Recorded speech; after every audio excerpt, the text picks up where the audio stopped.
Hey everybody! Just shooting a little short first impressions that I had with Master, not The Master, which is a very different movie.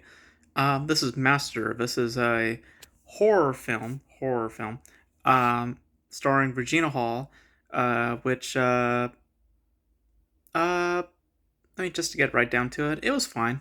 It was okay. It's not that great thematically speaking. I mean, it's pretty hollow. It boils down to one dimension, which is discrimination in college, particularly towards the black community.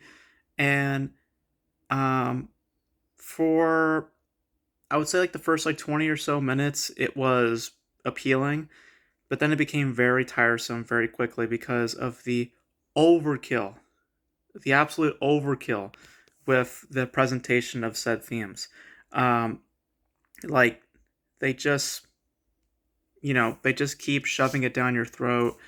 Like it eventually becomes, it's eventually like beating a dead horse. Like it's just like nail to hammer. Like it's just we get it. We understand the themes. We understand what this movie's about, and then you have about an hour of film left, and you're just exhausted. Um, uh, by just how much they push the ideas down your throat. Um, and like if the movie can talk to you, like this is basically what it's saying. It would be like, do you get it yet? Do you get it yet? Do you get it yet? Are you sure that you understand? Are you sure that you understand? Do you get it now? Huh? Yeah? Not yet? Okay, well here's another scene. It's just like continuously not putting much trust in the audience and or with the viewer. Um, so that was the biggest problem with me was the execution of said themes and the direction of said themes. Um, like it's a good idea. Like the just generally what Master is about, I think is a good idea. And I do acknowledge that there's a good story in there somewhere.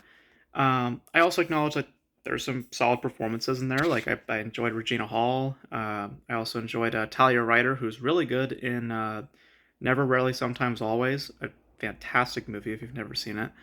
Um, I also think it's visually pleasing. Like the aesthetic is really nice. It's like properly haunting, and I like the camera work in it as well.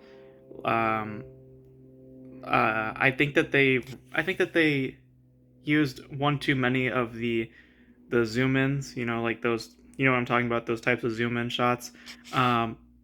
I think they used one too many of those, um, but technically speaking, it was pretty to look at. But narratively speaking, though, it does run a bit dry, and it's not as enthralling or as investing as it wants to be, or as subtle as it wants to be. It's a very exaggerated movie, and I I don't know. I feel like I feel like uh, subtlety is is what it needed the most, and it's what it wanted the most, but it could never find out how to get it. So not a bad movie, um, but in some ways it's like racism for dummies. That's kind of like the best way I put Master. It's like racism for dummies. Um, it's or if because it's like it's so exaggerated with like almost every scene is showing you like a racist act or some type of action, and it's only focusing on that, and it's not allowing the audience to piece it together themselves. Um so yeah, not a bad movie. Would I recommend it? Probably not. It is a little long. um but it I don't know, it's not bad. I like, again, technically speaking, and the performances are good. Like they keep you somewhat interested, but uh I'm probably gonna say skip on it because I can't really find myself uh I don't find myself drawn back into that narrative because it was just really exaggerated. I wish it was more subtle, but yeah, not terrible, but could have been a lot better. So those are my impressions on Master.